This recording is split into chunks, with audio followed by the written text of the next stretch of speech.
হাজরে আসওয়াদ যদি জান্নাতি পাথর না হতো তাহলে একজনের পাপও বহন করতে পারত না। বুঝলেন মনে কথাটা? ও জান্নাতি পাথর বলতে আল্লাহ রাসূল বলছেন নাযালা হাজারুল আসওয়াদ মিনাল জান্নাহ ওয়া হুয়া আশাদ্দু বায়াদাম মিনাল লাবান। হাজরে আসওয়াদ যখন জান্নাত থেকে নাজিল হয় তখন দুধের চেয়ে অনেক গুণে সাদা ছিল।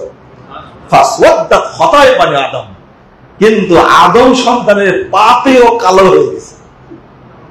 কিয়ামত পর্যন্ত হাজরে আসওয়াদ মানুষের পাপ বহন করবে, একটা ছোট্ট পাথর সব মানুষের পাপ বহন করবে। অথচ পাহাড়, পৃথিবীর সব পাহাড় কোরআনকে বহন করতে পারে। বুঝেন মনে হয় কথাটা? পৃথিবীর সব পাহাড় কোরআন বহন করতে পারেনি, অথচ ছোট্ট একটা পাহাড় মানুষের পাপ বহন করছে। এক একটা পাপ কত বড় হতে পারে!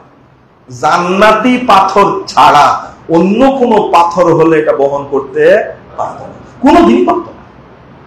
এইটাই হলো ঈমান। আপনাকে বিশ্বাস করতে হবে